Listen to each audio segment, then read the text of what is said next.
आज हामीहरूसँगै स्वर्गको सुनिश्चित प्रतिज्ञा भन्ने शीर्षक लिएर परमेश्वरको वचन अध्ययन गर्ने समय लिनेछौँ। यो संसारको सबै धन, सम्मान र महिमा सदाकाल रहिरहँदैन, ती सबै क्षणिक हुन्। आज हातमा भएको कुरा कुनै समयमा सजिलै हराएर जान सक्छ। फेरि भन्नुपर्दा मानिसहरू अनिश्चित भविष्यभित्र जिरहेका छन्। यद्यपि हामी स्वर्गीय प्रजा चाहिँ नि त।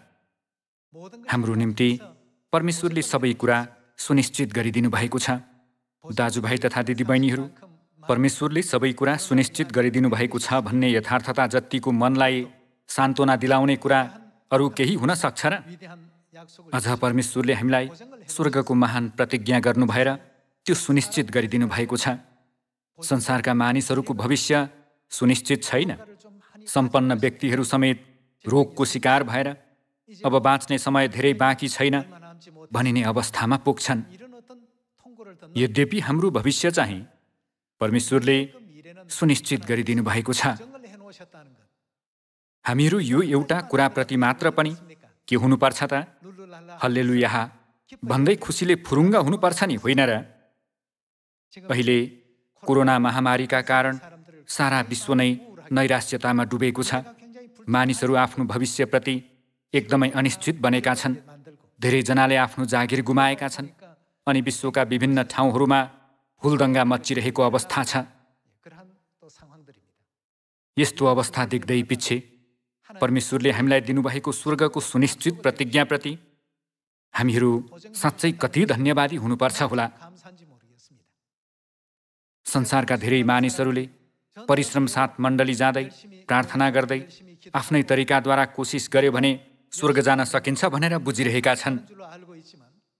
तर मत्ती 7:23 परमेश्वरले मैले तिमीहरूलाई कहिल्यै चिनेको छैन, ए अधर्म काम गर्नेहरू हो, मबाट दूर हो भन्नु भएर तिनीहरूलाई इन्कार गर्नुभएको अवस्थालाई हेर्दा कस्तो सोचाइ आउँछ त?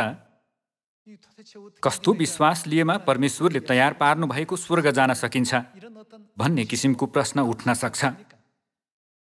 यद्यपि परमेश्वरले नयाँ करारको सत्यताभित्र रहेका सियोनका परिवारहरूको निम्ति स्वर्गको राज्य सुनिश्चित गरिदिनु भएको छ। परमेश्वरले हाम्रो मण्डली, सत्यता र भविष्य सबै सुनिश्चित गरिदिनु भएको छ। सुरुको मण्डलीको समयमा प्रेरितहरूले सुसमाचार प्रचार गर्ने क्रममा प्रायजसो धेरै कष्ट र कठिनाइहरूको सामना गरे। त्यसको बावजुद उनीहरू दिनदिनै हर्षले भरिए।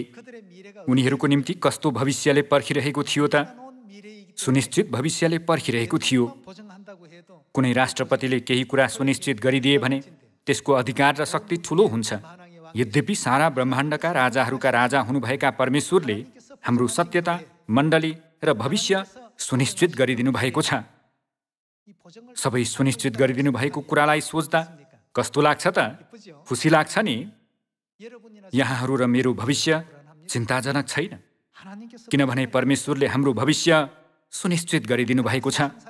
यद्यपि संसारका अन्य मानिसहरू मैले जागिर गुमाएँ भने के गर्ने, जागिर गयो भने के खाएर बाँच्ने भन्दै भविष्यप्रति चिन्तित बन्छन्।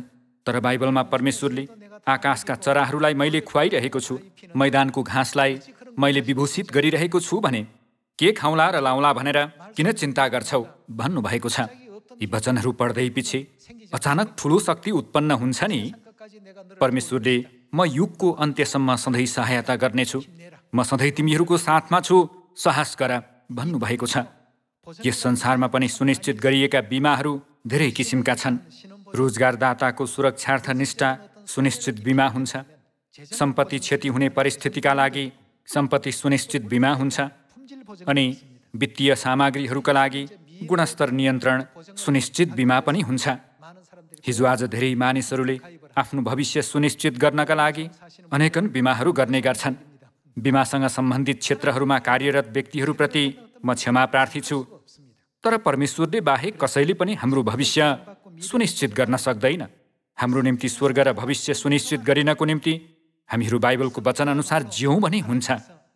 बाइबल साँच्चै परमेश्वरले हामी मानव जातिलाई प्रदान गर्नुभएको अत्याधुनिक र सुनिश्चित प्रमाणपत्र होइन र? हामीले परमेश्वरको शिक्षा अनुसार मात्र गर्यौँ भने सबै कार्य राम्रो हुनेछ। यद्यपि परमेश्वरको शिक्षा अनुसार नगर्नु नै मानव जाति अहिले विनाशको बाटोतिर जानुको सबैभन्दा ठूलो कारण हो। 2 तिमोथी अध्याय 3 एकपटक हेरौँ। 2 तिमोथी 3:12 हेर्ने हो भने, ख्रीष्ट येशूमा भक्तिसाथ जीवन बिताउन इच्छा गर्नेहरू सबैजना सतावटमा पर्ने नै छन्। तर दुष्ट मानिसहरू र ठगाहरू ठगेर र ठगिएर झन्झन दुष्ट हुँदै जानेछन्। तर तिमी चाहिँ आफूले सिकेका र दृढतासँग विश्वास गरेका यी कुराहरूमा लागिरह। ती कसबाट सिकेका छौ सो तिमी आफै जान्दछौ। तिमी बाल्यकालदेखि पवित्र धर्मशास्त्रसँग परिचित छौ, जसले ख्रीष्ट येशूमा भएको विश्वासद्वारा के को निम्ति त मुक्तिको निम्ति तिमीलाई शिक्षा दिन सक्छ। पद 16 हेर्ने हो भने, सम्पूर्ण पवित्र शास्त्र परमेश्वरको प्रेरणाबाट भएको हो र यो सिकाउनलाई, अर्ती दिनलाई, सच्याउनलाई, धार्मिकतामा तालिम दिनलाई लाभदायक हुन्छ, ताकि परमेश्वरको जन हरेक सुकर्ममा पूर्ण रूपले सुसज्जित भई सिद्ध भएको होस् भनिएको छ। बाइबल चाहिँ हाम्रो भविष्य सम्बन्धी परमेश्वरको सुनिश्चित प्रमाणपत्र हो। बाइबल अनुसार मात्र गर्यो भने स्वर्ग जानको निम्ति चाहिने सबै बुद्धि र शिक्षाहरू प्राप्त गर्न सकिन्छ नि, होइन र? यस संसारमा जिउने क्रममा मानिसहरूले बाइबलका शिक्षा र विषयहरूको महत्त्वलाई बुझ्दैनन्। उनीहरू बाइबलमा सुनिश्चित गरिएको सत्यताबाट तर्किन्छन्। बाइबलमा सुनिश्चित गरिएको शरीर धारण गरी आउनुभएका परमेश्वरलाई नचिनेर तर्किन्छन्। यो अत्यन्तै विडम्बनाको कुरा हो। हिब्रू अध्याय 6 एकपटक अध्ययन गरौँ। हिब्रू 6:17 हेर्ने हो भने, परमेश्वरले आफ्नो प्रतिज्ञाका हकदारहरूलाई बदली हुन नसक्ने उहाँको अभिप्राय पक्का गरी देखाउन चाहनुभयो। उहाँले शपथ खाएर नै त्यो के गरिदिनुभयो त? निश्चय गरिदिनुभयो भनिएको छ। प्रतिज्ञाका हकदारहरू, मुक्ति पाउनेहरू भन्ने अर्थ होइन र? परमेश्वरले मुक्ति पाउनेहरूलाई बदली हुन नसक्ने उहाँको अभिप्राय पक्का गरी देखाउन चाहनुभयो। उहाँले शपथ खाएर नै त्यो सुनिश्चित गरिदिनुभयो भनिएको छ। परमेश्वरले सुनिश्चित गरिदिनुभएका कार्यहरू सम्बन्धी केही उदाहरणहरू बाइबलमा खोजी हेरौँ। लुका 22:28 हेरौँ। तिमीहरू चाहिँ मेरो परीक्षामा मलाई साथ दिनेहरू हौ। जसरी मेरा पिताले मलाई एउटा राज्य दिनुभयो, म पनि तिमीहरूलाई दिन्छु, ताकि मेरो राज्यमा तिमीहरू मेरो टेबिलमा खानेर पिउनेछौ र इस्राएलका 12 कुलको न्याय गरेर सिंहासनहरूमा बस्नेछौ भनिएको छ। स्वर्गको राज्यमा पुरै आकाश गङ्गाहरूमा रहेका असङ्ख्य स्वर्गदूतहरूमध्ये परमेश्वरको टेबिलमा खान र पिउन पाउने विशेषाधिकार प्राप्त गर्नेहरू कतिजना होलान्?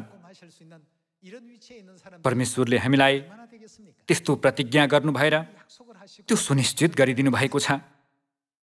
प्रकाश 21:4 हेरौँ। उहाँले तिनीहरूका आँखाको आँसु पूर्ण रूपले पुछिदिनु हुनेछ र फेरि के हुने छैन त? मृत्यु नै हुने छैन भनेर परमेश्वरले सुनिश्चित गरिदिनु भएको छ। र फेरि मृत्यु नै हुने छैन र शोक र पीडा पनि हुने छैन, किनकि पहिलेका कुराहरू बितिसकेका छन्। कोही बिरामी पर्ने छैन, पीडा दिने कुनै रोग हुने छैन, शोक गर्ने कुरा एउटा पनि नहुने गरी बनाउनेछु। त्यहाँ शोक गर्नुपर्ने कुनै कुरा हुने छैन, त्यहाँ मृत्यु नै हुने छैन। परमेश्वरले दिनहुँ नयाँ खुसी र आनन्द मात्र पोखिने संसारमा सदाकाल हामीसँगै रहने कुराको प्रतिज्ञा गर्नु भएर त्यसलाई सुनिश्चित गरिदिनु भएको छ। दाजुभाइ तथा दिदीबहिनीहरू, हामीले यस्तो महिमित स्वर्गको आशा लिएर जियौँ भने यस पृथ्वीको जीवनलाई सहन सक्नेछौँ। यद्यपि भविष्य वा स्वर्गको कुनै टुङ्गो बिना जिउने मानिसहरूले जतिसुकै शानदार र राम्रो जीवन जिरहेको जस्तो देखिए तापनि वास्तवमा त्यसभित्र रित्तोपना हुन्छ। प्रकाश 22:1 हेरौँ। तब तिनले मलाई स्फटिक जस्तै चहकिलो जीवनका पानीको नदी देखाए। त्यो नदी परमेश्वरको र थुमाको सिंहासनबाट निस्की त्यस सहरका सडकको बीचबाट बगिरहेको थियो। त्यस नदीका किनारमा जीवनको वृक्ष थियो, जसले हरेक महिना 12 किसिमका फलहरू दिइरहन्थ्यो। त्यसका पातहरू चाहिँ जाति जातिहरूलाई निको पार्नका निम्ति थिए। अबदेखि उसो त्यहाँ कहिल्यै सराप हुने छैन। परमेश्वर र थुमाको सिंहासन त्यहाँ हुनेछ र उहाँका दासहरूले उहाँको आराधना गर्नेछन्। तिनीहरूले उहाँको मुहार देख्नेछन् र उहाँको नाउँ तिनीहरूका निधारमा हुनेछ। त्यहाँ फेरि रात हुने छैन। तिनीहरूलाई बत्ती वा घामको उज्यालो चाहिने छैन, किनकि परमप्रभु परमेश्वर नै तिनीहरूको उज्यालो हुनुहुनेछ र तिनीहरूले सदा सर्वदै राज्य गर्नेछन् भनिएको छ। यस पृथ्वीमा राजा बनेर शासन गर्ने अवस्थाको नजिक पुग्न समेत गाह्रो छ नि। यद्यपि परमेश्वरले तिमीहरू मेरो टेबिलमा खानेर पिउनेछौ र इस्राएलका 12 कुलको न्याय गरेर सिंहासनहरूमा बस्नेछौ भन्नुभएको छ। त्यसो भए परमेश्वरले यो कसको निम्ति सुनिश्चित गरिदिनु भएको होला? अनि परमेश्वरबाट सुनिश्चित गरिएको मण्डलीलाई कसले आउनु भएर स्थापना गर्नुहुन्छ होला? साँच्चै महत्त्वपूर्ण विषय होइन र? मण्डली स्थापना गरेर परमेश्वरको नाउँ पुकार्दैमा परमेश्वरको सन्तान स्वतः बन्न सकिने होइन। परमेश्वरले त्यो अधिकार चाहिँ असङ्ख्य परीक्षा, कठिनाई र कष्टहरूलाई जितेर पूर्ण अस्तित्व बनेका मानिसहरूको निम्ति मात्र सुनिश्चित गरिदिनु भएको छ, होइन र? त्यसरी सुनिश्चित गरिएका मानिसहरू सबै अन्त्यमा कहाँ भेला हुन्छन् त? 66 भागको पुस्तक बाइबल चाहिँ पवित्र आत्माको प्रेरणाबाट लेखिएको परमेश्वरको सुनिश्चित प्रमाणपत्र हो भन्न सकिन्छ। हामीले यो सुनिश्चित प्रमाणपत्र हेऱ्यौँ भने हामीहरू अन्त्यमा भेला हुनुपर्ने ठाउँ पत्ता लगाउन सक्छौँ। यर्मिया 4:5 हेरौँ। यहुदामा प्रचार गर र यरुसलेममा यसो भन्दै घोषणा गर, देशका चारैतिर तुरही फुका, चर्को गरी कराएर यसो भन, भेला हो र हामी किल्ला भएका सहरहरूमा भागेर जाउँ। सियोनतिर जान झण्डा उठाऊ, ढिला नगरी सुरक्षाको निम्ति भागेर जाऊ भनिएको छ। हामी भागेर जानुपर्ने किल्ला भएको सहरको नाउँ नै सियोन हो। परमेश्वरले सियोनमा जाने मानिसहरूका निम्ति स्वर्ग प्रतिज्ञा गर्नु भएर सुनिश्चित गरिदिनु भएको छ। हिजो आज धेरै मानिसहरूले परमेश्वरलाई विश्वास गर्छु भने तापनि उनीहरूमा सत्यताबारे सही बुझाइ छैन। मण्डली गयो भने स्वर्ग स्वतः जान सकिन्छ भनेर गलत तरिकाले सोचिरहेका मानिसहरू समुद्री किनारको बालुवा जत्तिकै धेरै छन्। यसकारण उनीहरूलाई परमेश्वरको इच्छा सही तरिकाले सुनाउने र सिकाउने मिसन हामीलाई दिनुभएको होइन र? त्यसो भए परमेश्वरको सुनिश्चित प्रतिज्ञा पाएकाहरू कुन मण्डलीमा जाने मानिसहरू हुन् त? 1 कोरिन्थी अध्याय 1 हेरौँ। 1 कोरिन्थी 1:2 हेर्ने हो भने, कोरिन्थमा भएका कुन मण्डली त? परमेश्वरको मण्डलीलाई जो ख्रीष्ट येशूमा पवित्र भएको छ र तिनीहरूका साथसाथै हरेक स्थानमा सन्त हुनलाई बोलाइएकाहरू सबैलाई, जस जसले प्रभु येशू ख्रीष्टका नाउँको पुकारा गर्दछन्, जो तिनीहरूका र हाम्रा प्रभु हुनुहुन्छ, परमेश्वर हाम्रा पिता र प्रभु येशू ख्रीष्टबाट तिमीहरूलाई अनुग्रह र शान्ति भनिएको छ। प्रेरित पावल त्यो समयमा जाने गरेको मण्डलीको नाउँ परमेश्वरको मण्डली थियो। त्यसो भए परमेश्वरले हाम्रो भविष्य सुनिश्चित गरिदिनु भएको मण्डली नै परमेश्वरको मण्डली हो। संसारभरि अनेक नाउँहरूले बोलाइने मण्डलीहरू भए पनि बाइबलमा अभिलेख गरिएको र परमेश्वरले सुनिश्चित गरिदिनु भएको मण्डली चाहिँ परमेश्वरको मण्डली मात्र हो। त्यसो भए त्यो समयमा के सुरुको मण्डलीका सन्तहरूले येशूज्यूलाई नासरतको सिकर्मीका छोरा भनेर मात्र विश्वास गरे त? यो विषयलाई पनि एकपटक निश्चित गरौँ। फिलिप्पी 2:5 हेर्ने हो भने, तिमीहरूमा यस्तो मन होस् जो ख्रीष्ट येशूमा पनि थियो, के भएर पनि परमेश्वरको स्वरूपमा भएर पनि। धेरै मानिसहरूले येशूज्यूलाई नासरतका सिकर्मी योसेफ र मरियमको छोराको रूपमा मात्र बुझे, तर सुरुको मण्डली अर्थात् परमेश्वरको मण्डलीका सन्तहरूले येशूज्यूलाई परमेश्वरको स्वरूप हुनुहुन्छ भनेर विश्वास गरे। यहाँ मात्र होइन, रोमीको पुस्तक र प्रकाशको पुस्तकमा पनि उस्तै विषय देख्न सकिन्छ। यस वर्तमान युगमा शरीर धारण गरी यस पृथ्वीमा आउनुभएका परमेश्वरको विषयमा अहिले कहाँबाट प्रचार भइरहेको छ त? उहाँको पहिलो आगमन र दोस्रो आगमन गरी दुवै समयमा परमेश्वरको मण्डलीबाट त्यो शिक्षा प्रचार भइरहेको छ नि, यो मण्डली नै परमेश्वरले स्वर्ग सुनिश्चित गरिदिनु भएको मण्डली हो। त्यो चाहिँ कुनै स्वर्गदूतले सुनिश्चित गरेका होइनन्, अब्राहम अथवा पत्रुसले सुनिश्चित गरेका होइनन्। नयाँ करार मार्फत परमेश्वर स्वयंले सुनिश्चित गरिदिनु भएको हो। उक्त दृश्य हिब्रू अध्याय 9 पल्टाएर एकपटक निश्चित गरौँ। हिब्रू 9:15 हेरौँ। यसै कारण उहाँ नयाँ करारका मध्यस्थ हुनुहुन्छ, यस हेतुले कि बोलावट भएकाहरूले प्रतिज्ञा गरिएको के प्राप्त गरून् त? अनन्त उत्तराधिकार प्राप्त गरून्। फेरि भन्नुपर्दा स्वर्ग राज्यको उत्तराधिकार प्राप्त गरून्, किनकि एकजनाको मृत्युको मोल भइसकेको छ, जसद्वारा पहिलो करारको समयमा भएका अपराधहरूबाट उद्धार पाइन्छ भनिएको छ। स्वर्ग सुनिश्चित गरिदिनको निम्ति परमेश्वर नयाँ करारका मध्यस्थ हुनुभयो भनिएको छ। यसकारण परमेश्वरले स्वर्गको उत्तराधिकार पाउने मानिसहरूलाई स्वर्गमा र यस पृथ्वीमा जानेर वा नजानेर गरेका सबै पापहरूबाट मुक्त गराउनु भएर खोट र दाग रहित तुल्याउने कार्य गर्दै हुनुहुन्छ। उहाँले केद्वारा उक्त कार्य गर्दै हुनुहुन्छ त? नयाँ करारद्वारा। मत्ती 7:21 हेरौँ। मलाई प्रभु प्रभु भन्ने सबै स्वर्गको राज्यमा प्रवेश गर्ने छैनन्, स्वर्गमा हुनुहुने मेरा पिताको इच्छा पालन गर्ने मानिस मात्र परमेश्वरको राज्यमा प्रवेश गर्नेछ भनिएको छ। परमेश्वरको इच्छा पालन गर्ने मानिसहरूका लागि परमेश्वरले स्वर्गको राज्य सुनिश्चित गरिदिनु भएको छ। पद 22 त्यो दिन धेरैले मलाई भन्नेछन्, प्रभु प्रभु, के हामीले तपाईँको नाउँमा अगमबाडी बोलेनौँ, तपाईँको नाउँमा भूतहरू धपाएनौँ र तपाईँको नाउँमा अनेक शक्तिशाली काम गरेनौँ र? अनि म तिनीहरूलाई सफासँग भन्नेछु, मैले तिमीहरूलाई कहिल्यै चिनेको छैन। ए अधर्म काम गर्नेहरू हो, मबाट दूर हो।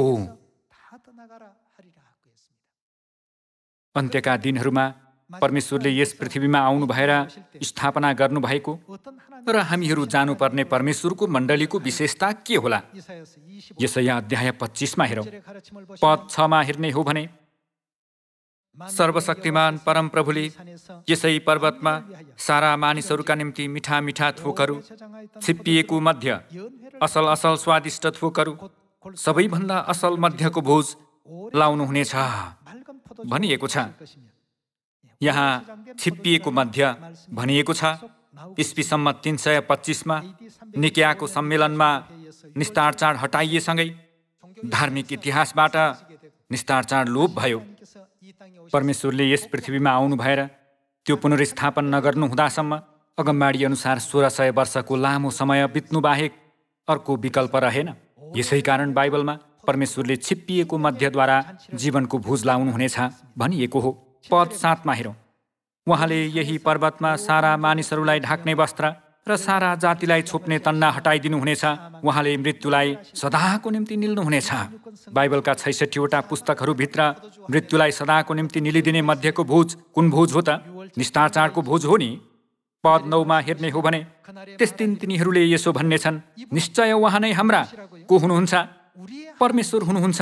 हामीले उहाँमाथि भरोसा गर्यौं र उहाँले नै हामीलाई बचाउनु भयो। हिब्रू 9:28 हेर्ने हो भने, परमेश्वर दोस्रो पल्ट के को निम्ति देखा पर्नुहुनेछ भनिएको छ त?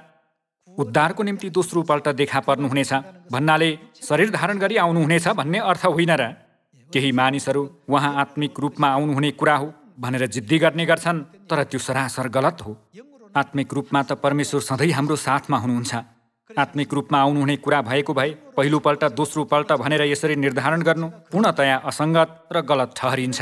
उहाँ दोस्रो पल्ट देखा पर्नुहुनेछ। उहाँको प्रतीक्षा गर्नेहरूका उद्धारको निम्ति पहिलो आगमनमा जसरी देखा पर्नुभयो, दोस्रो आगमनमा पनि त्यसरी नै देखा पर्नुहुनेछ भन्ने अर्थ होइन र? त्यो समयमा उहाँले के लाउनुहुनेछ त? मृत्युलाई सदाको निम्ति निलिदिने छिप्पिएको मध्यको भोज लाउनुहुनेछ भनिएको छ। उहाँ नै हामीले प्रतीक्षा गरेको हाम्रा परमेश्वर हुनुहुन्छ। हामीले उहाँलाई ग्रहण गर्नुपर्छ। त्यसो भए हटाइएको सुरुको मण्डलीको सबै सत्यता र व्यवस्था, हाम्रो निम्ति पुनर्स्थापन गरिदिनुभएका व्यक्ति अनि नयाँ करार निस्तार चाडद्वारा पाप क्षमा गरिदिनु भएर अनन्त जीवनको मार्ग खोलिदिनुभएका व्यक्ति नै को हुनुहुन्छ त? ख्रिस्ट आन्साङ हुन्ज्यू हुनुहुन्छ। त्यसो भए यहाँहरू र म चाहिँ स्वर्ग पहिल्यै सुनिश्चित गरिएको मण्डलीमा गइरहेका छौँ भन्ने कुराको अकाट्य प्रमाण छैन त? पावल जाने गरेको परमेश्वरको मण्डली अहिले हामीहरू पावलले माने जस्तै निस्ताचार र सबात दिन जस्ताको तस्तै मानिरहेका छौँ। हाम्रो मण्डलीलाई सुरुको मण्डलीसँग तुलना गर्दाखेरि सबै कुरा दुरुस्तै मिल्छ। कसैले सबै कुरा मिल्छ भने किन हामीहरू आन्साङहुङज्यूको नाउँमा प्रार्थना गर्छौँ? किन स्वर्गीय मातालाई विश्वास गर्छौँ? सुरुको मण्डलीमा यी शिक्षाहरू थिए त भनेर सोध्ने गर्छन्। निश्चय थिए। छक्क पर्नुभयो कि सुरुको मण्डलीमा ती शिक्षाहरू थिए? सुरुको मण्डलीको समय चाहिँ 3वटा युगहरूमध्ये कुन युगमा पर्छ त? पुत्रको युगमा पर्छ। पुरानो करारको समय चाहिँ पिताको युग थियो अनि येशूज्यू पहिलो पटक यस पृथ्वीमा आउनु भएको समय चाहिँ पुत्रको युग थियो। हामीहरू जिरहेको यस वर्तमान युग चाहिँ नि त पवित्र आत्माको युग हो। येशूज्यूले यस पवित्र आत्माको युगमा कुन नाउँद्वारा मुक्तिको कार्य गर्नुहुनेछ भनिएको छ त? उहाँले येशू भन्ने नाउँद्वारा नभएर येशूज्यूको नयाँ नाउँद्वारा कार्य गर्नुहुने युगमा अहिले हामीहरू जिरहेका छौँ। के त्यस्तै हो त? प्रकाश 3:12 हेरौँ। जसले जित्छ त्यसलाई म मेरा परमेश्वरका मन्दिरको एउटा स्तम्भ बनाउनेछु र ऊ त्यहाँबाट कहिल्यै बाहिर निस्कने छैन। म त्यसमा मेरा परमेश्वरको नाउँ लेख्नेछु र मेरा परमेश्वरका सहरको नाउँ अर्थात् यरुसलेम लेख्नेछु, जो मेरा परमेश्वरबाट स्वर्गदेखि तल आउँदछ। आफ्नै नयाँ नाउँ पनि म त्यसमा लेख्नेछु भन्नुभएको छ। हामीले येशूज्यूको नयाँ नाउँ छ भनेर उल्लेख गर्दाखेरि मानिसहरूले चर्को आलोचना गर्ने गर्छन्। केवल येशू भन्दै जिद्दी गर्ने गर्छन्। फेरि भन्ने हो भने तिनीहरूको शरीर पवित्र आत्माको युगमा जिरहेको भए पनि तिनीहरूको सोचाइ चाहिँ अझै पनि पुत्रको युगमै छ भन्ने कुरा हो। विगतमा पनि त्यस्ता मानिसहरू थिए। फरिसीहरू, सदुकीहरू र येशूज्यूलाई क्रुसमा टाँगेका यहुदीहरूको शरीर पुत्रको युगमा जिरहेको भए पनि तिनीहरूको मन र सोचाइ चाहिँ पिताको युगमै थियो।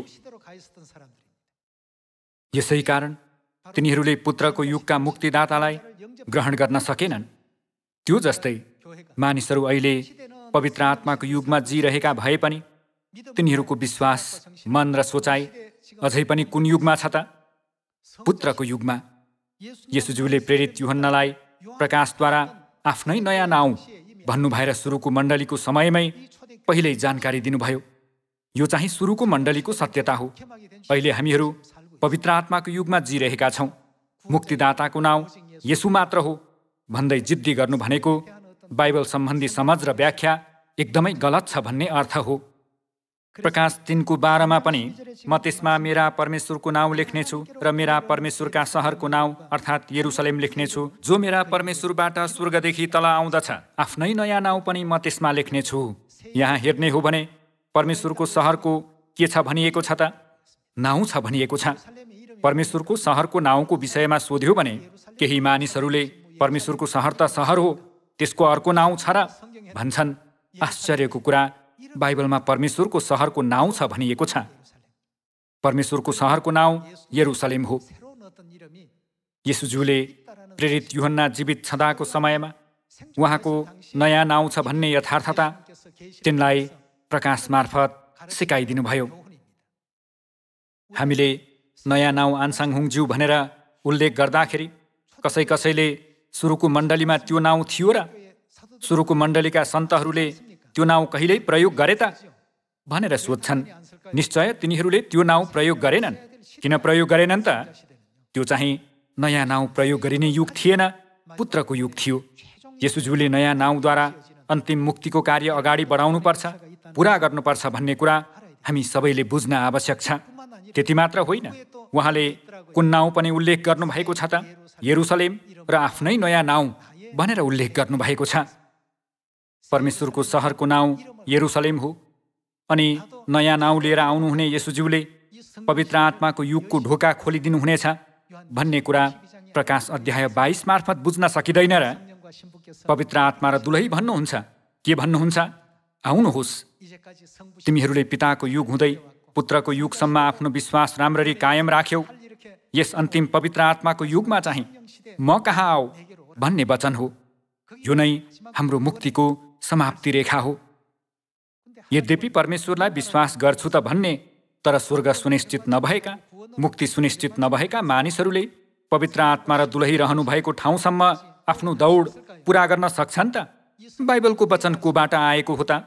परमेश्वरले त्यस्तो वचन दिनु भए तापनि त्यसलाई इन्कार गर्नु भनेको परमेश्वरको वचनभन्दा मेरो विचार ठिक छ भन्नु जस्तै हो।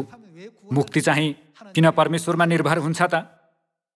आदिदेखि अन्तसम्मका कुराहरू हेर्नुहुने परमेश्वर मानव जातिको पाप सबै क्षमा गरिदिनु भएर मानव जातिलाई स्वर्गतर्फ डुर्याइरहनु भएका व्यक्ति हुनुहुन्छ। आफ्नो व्यक्तिगत सोचाइसँग मिलेन भन्दैमा बाइबलका वचनहरूलाई इन्कार गर्नु साँच्चै निराशाजनक कुरा हो। यस पवित्र आत्माको युगमा येशूज्यूको नयाँ नाउँमा भरोसा गर्दै प्रार्थना गरेमा, नयाँ नाउँ पुकारेमा मात्र मुक्ति पाउन सकिन्छ। प्रकाश अध्याय 19मा एकपटक हेरौँ। प्रकाश 19को 6मा हेरौँ। त्यसपछि एउटा ठुलो भिडको स्वर जस्तो मैले सुने, उर्लदो पानीहरूको आवाज र धेरै शक्तिशाली मेघ गर्जनको आवाज जस्तो मैले सुने, जसले यसो भनिरहेको थियो, हल्लेलुया, किनकि परमप्रभु हाम्रा परमेश्वर सर्वशक्तिमानले राज्य गर्नुहुन्छ। हामी रमाउँ र अत्यन्त खुसी हौँ र उहाँलाई महिमा दियौँ, किनकि थुमाका विवाहको दिन आएको छ। यहाँ थुमाले कसलाई जनाउँछ त? येशूज्यूलाई जनाउँछ। प्रकाशको पुस्तक चाहिँ पहिलो आगमनका येशूज्यू स्वर्ग उचालिनु भएको 60 वर्षपछि लेखिएको हो। यसकारण यहाँ भनिएको थुमाले दोस्रो आगमनका येशूज्यूलाई जनाउँछ, किनकि थुमाका विवाहको दिन आएको छ र उहाँकी दुलही स्वयं तयार भएकी छिन् भनिएको छ। थुमा र थुमाकी पत्नी देखा पर्नुहुनेछ भन्ने विषय सुरुको मण्डली अर्थात् हाम्रो परमेश्वरको मण्डलीमा सिकाइएको थियो। त्यो चाहिँ यस अन्तिम पवित्र आत्माको युगमा पूरा हुने विषय हो। पद 8मा चहकिलो र स्वच्छ मलमलको वस्त्र पहिरन तिनलाई दिइयो। चहकिलो मलमलको वस्त्र सन्तहरूका धार्मिक कार्य हुन्। अनि ती स्वर्गदूतले मलाई भने, यो लेख, थुमाका विवाहको भोजमा निमन्त्रणा पाउनेहरू धन्यका हुन्। तिनले फेरि मलाई भने, परमेश्वरका सत्य वचनहरू यिनै हुन् भनिएको छ। थुमा र थुमाकी पत्नी रहनु भएको ठाउँमा निमन्त्रणा पाउनेहरू सबै धन्यका मानिसहरू हुन्। हिजो आज कोरिया लगायत सारा संसारभरि पिता परमेश्वर र माता परमेश्वरलाई विश्वास गरिरहेका परमेश्वरको मण्डली, विश्व सुसमाचार समाजका सबै सन्तहरू नै स्वर्गदूतहरूले धन्यका हुन् भनेका मानिसहरू हुन्। 2000 वर्ष अघि नै येशूज्यूले अबको 2000 वर्षपछि हाम्रो परमेश्वरको मण्डलीमा यस्तो कार्य हुनेछ भन्ने कुरा प्रेरित यूहन्नालाई प्रकाश मार्फत देखाइदिनु भएन र? प्रकाश 21को 9मा हेरौँ। तब ती 7 अन्तिम विपत्तिले भरिएका 7 कचौरा हुने 7 स्वर्गदूतहरूमध्ये एकजना आएर मलाई यसो भने, आऊ, म तिमीलाई थुमाकी पत्नी उहाँकी दुलही देखाउनेछु। तिनले मलाई पवित्र आत्मामा एउटा ठुलो र उच्च पर्वतमा लगे र परमेश्वरबाट स्वर्गदेखि तलतिर झरिरहेको पवित्र सहर यरुसलेम मलाई देखाए। प्रकाश 3को 12मा हेर्दा परमेश्वरको सहरको के छ भनिएको छ त? नाउँ छ भनिएको छ। परमेश्वरको सहरको नाउँ किन छ भन्ने कुरा हामीले गलाती अध्याय 4मा हेऱ्यौँ भने सजिलै बुझ्न सक्छौँ। गलाती 4को 26मा हेरौँ। तर माथिको यरुसलेम स्वतन्त्र छ, जो हाम्री आमा हुन् भनिएको छ। यहाँ भनिएको यरुसलेम र येशूज्यूले यरुसलेम र आफ्नै नयाँ नाउँ पनि लेख्नेछु भन्नुभएको वचनमा उल्लेख गर्नुभएको यरुसलेम एउटै यरुसलेम हो। हामीले यो सत्यता सुरुको मण्डलीमा पनि थियो भन्दाखेरि केही मानिसहरूले विश्वासै गर्दैनन्। प्रेरित यूहन्ना कुन युगका मानिस हुन् त? गलातीको पुस्तक लेखेका प्रेरित पावल कुन युगका मानिस हुन् त? यी दुवैजना सुरुको मण्डली पुत्रको युगमा जिएका मानिसहरू होइनन् र? यरुसलेम सम्बन्धी सत्यता चाहिँ सुरुको मण्डलीको समयमै थियो। कसले सिकाउनु भएको सत्यता थियो त? येशूज्यूले सिकाउनु भएको सत्यता थियो। तर त्यो चाहिँ पुत्रको युगमा पूरा हुनुपर्ने अगमबाडी नभएकोले उहाँले त्यस युगका सन्तहरूलाई आवश्यक पर्ने जति मात्र थाहा दिनुभयो। बाँकी विषय चाहिँ पवित्र आत्माको युगमा आएर पूरा हुनुपर्छ भन्ने कुरा नै परमेश्वरको मण्डलीको सत्यता थियो। यस्तो सत्यता लिएको मण्डली नै परमेश्वरले शपथ खाएर स्वर्ग सुनिश्चित गरिदिनु भएको मण्डली होइन र? यसरी हाम्रो निम्ति मृत्यु, शोक र पीडा नभएको महिमित स्वर्ग सुनिश्चित गरिएको छ। अहिले हामीहरू एकदमै रहरलाग्दो, महान र उत्तम जीवन जिरहेका छौँ। तर हामीले आफू को हो भन्ने कुरा राम्ररी महसुस गरेका छैनौँ जस्तो लाग्छ। कुरूप हाँसको चल्लाले आफ्ना दाजुभाइहरूबाट घृणा पाएको भए पनि पछि हुर्किएपछि त्यो वास्तवमा के रहेछ त? सुन्दर राजहंस रहेछ। तर त्यसलाई आफू को हो भन्ने थाहै थिएन। सबैले मलाई किन हेला गर्छन्, किन मेरो खिल्ली उडाउँछन्? त्यसलाई आफू साँच्चै विशेष हो भन्ने कुरा थाहै थिएन। आफू सुन्दर राजहंस हो भन्ने कुरा थाहै नपाए त्यो लामो समयसम्म जिरहेको थियो। परमेश्वरका मानिसहरूले पनि यस संसारका मानिसहरूले जस्तै कठिन जीवन जिरहेका भए पनि हामी भित्र अरू कसैमा पनि नभएको त्यस्तो कुनै फरक कुरा छ। म ती सुन्दर राजहंस जस्तै एकपटक उड्न पाए त भनेर हामीहरू कल्पना गर्छौँ। हामीले सधैँ स्वर्गको सपना लिएका छौँ। हामीले संसारका मानिसहरूको भन्दा फरक जीवनशैली अपनाएका छौँ। परमेश्वरले अहिलेसम्म हामीलाई बाइबलका शिक्षाहरूद्वारा डोर्याइरहनु भएको छ। परमेश्वरभित्र अन्त्यसम्म सही विश्वास लिएर उहाँले तयार पारिरहनु भएको महिमित संसारमा प्रवेश गर्न सक्ने यहाँहरू र म जसरी पनि हुन सकौँ। आजको वचनद्वारा अनुग्रह पाउनुभयो भन्ने आशा गर्दै वचन समाप्त गर्दछु। धन्यवाद।